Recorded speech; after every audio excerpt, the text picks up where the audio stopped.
Week 8 ATS picks, previews, and more coming up. And it all starts on Thursday with the Vikings against the Rams. Vikings come in 5-1 ATS. Rams come in 1-5 ATS. So what do you think? They're going to give you any value betting the Vikings this week? No.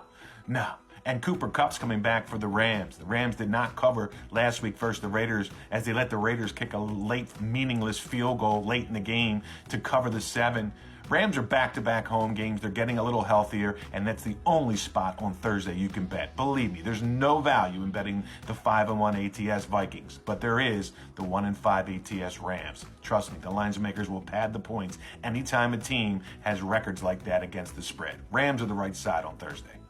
Tennessee, Detroit. I want no part of Tennessee. No part of Will Levis. No part of whoever's quarterbacking that team. And the team just came in overrated in the beginning of the season and just got deflated after losing that 17-0 lead in week 1. But also don't expect Detroit Lions to give a full effort on offense as they have the Packers on deck next week. And when two teams come off road games, Titans came off a road game against the Bills last week. Detroit just came off a road game against the Vikings. Expect a low-scoring game. And I think Detroit's going to keep it low, a running game here. They're not going to be a high-powered offense against Tennessee. They won't need it. And they got the Packers on deck next week. They're not going to want to show all their cards. Play the under in this one. Under 45's the play. If I had to play the side, I got to take the Lions. Lions are far superior than the Titans. And the Titans just overrated, like I said, coming into the season. Deshaun Watson's out, and that's a good thing for the Cleveland Browns. And look for them to rally around this team now. I think they're going to catch the Ravens off of a primetime Monday night game here, and look for them to keep it close here, plus the 9. This next one, Packers and Jags, looks like a trap line to me at only 4. And the Jags are playing for their playoff lives in this one. They had a good win last week, 32-16 against the Patriots, and they're really catching the Packers at the right time because the Packers have the Lions on deck. I'm taking the 4 here at home with the Jags, and they're one of their best performances of the year. Colts traveled to the Texans. Colts, I said, they're gritty. They came up with another win late last week at Miami and the week before at Tennessee. And they're getting healthy with Jonathan Taylor back as well. And teams coming off the road like the Texans, who lost an emotional, tough road, close game at the end, don't fare well as favorites, as home favorites the next week. That's why I'm taking the Colts plus the 5 against the Texans. And the Colts have been a money machine this year, 6-1 against the spread. The next game's a tough one, Miami and Arizona. And Arizona's played a brutal schedule. Check this out. They opened up against Detroit, then they played Washington, then they played San Fran, then Green Bay, and then the Chargers last week. What a brutal schedule, first 5-6 games. But this line looks a little fishy. They opened the Dolphins a solid 3, and 2 is coming back. And the Dolphins are a much different team. I mean like night and day with 2 in and out. I'm taking the Dolphins at home minus the 3 as Arizona's going to travel early game, West Coast to East Coast. I'm taking the Dolphins. I know the West Coast, East Coast thing it used to be where West Coast teams that went to East Coast didn't fare well, and it's reverted back to actually being pretty good lately, but I'm still backing the Dolphins here. I think the Dolphins, it's a wake-up call for the Dolphins, and they cover the 3.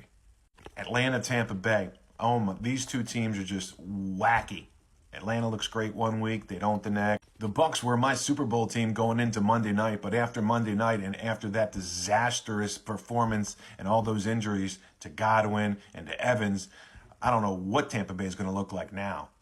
And Kirk Cousins was just a mess last week, just a total mess, throwing 3 interceptions and turning the ball over. I don't know what to expect in this game, but if I had to play it, I'd play the under. I don't know who Tampa's going to rely on to throw to. And it's just going to get worse for Tampa in the next couple games upcoming, Kansas City and San Fran. Bears coming to Washington sky high, 5-1 ATS, and I told you the Bears will be a money-making machine. Make it 6-1 against the spread, as I think they'll take care of Washington here. I know Mariota, the backup, can sustain drives, and their offense looks great, but there's going to be a little lull in Washington since the Daniels injury. And this is the game with a hot Bears team coming in. Bears were a 6-point underdog to Washington last year. They beat them by 20. But I know there's 2 different teams. But without Daniels at quarterback, I don't think they have a shot. Bears minus the 2.5. Aaron Rodgers just do his podcast during the week, and that's it, because that's all he cares about. He could care less about winning. You could see it on the field with him. Their play calling's horrible. They're just not in sync with each other, and they're just not playing well. Most overrated team in the NFL by far. So I got to take the touchdown here with New England at home. And the public continues to back the Jets, so there's value as well. They continue to bet the Jets every week. They went from a 1.5-point dog last week to -2, 2.5 by close. Not sure why Buffalo opened up as a 2.5-point favorite at Seattle. I would think maybe a pick or -1, but 2.5, then moving to 3 just goes to show me what the right side in this game is after Seattle just won by 3 touchdowns in Atlanta. And I know Seattle is getting healthier on defense and can move the ball. And the Bills, I know they're coming off a blowout win, so what gives here? Why are the Bills a road favorite? Why isn't Seattle -1 or 2 at home? Amari Cooper, is he worth that many points? Well, I don't even think that matters. I think Josh Allen's on a mission, and I think they cover here in Seattle, which is a very tough place to play. Here's another team coming off a real bad emotional loss last week, the Chargers against the Cardinals. They had that game in and out, real emotional till the end. Late field goal wins it. Telling you, teams coming off emotional road losses, close ones, and that they lose at the end are very deflated the following week, the next week, and they are a 7.5-point favorite over the Saints. There's got to be value in the Saints this week as they did not look good against the Broncos. There's absolutely no value betting the Chargers, and the lines makers pad the points on the Chargers every single game. I'm taking the Saints plus the points.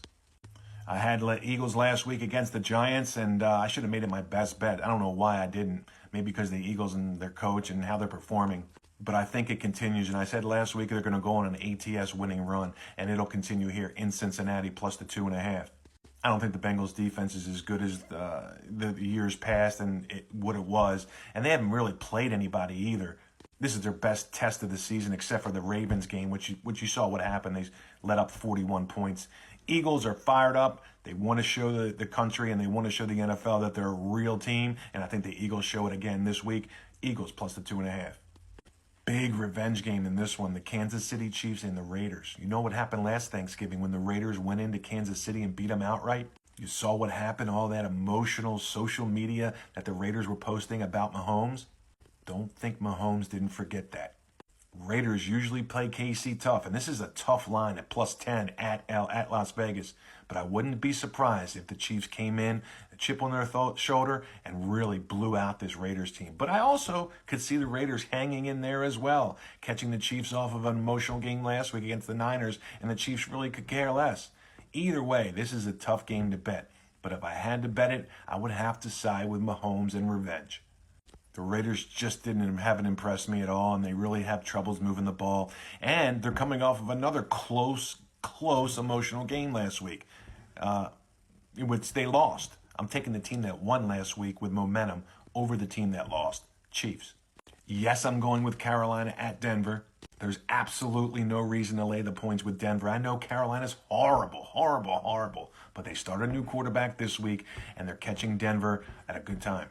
Because the Broncos are only 1-2 ATS as home favorites, and Peyton is not good as a favorite. He's 20, 28-1 as a home favorite. I don't expect them to cover 9.5. Actually, 10. Just too many points.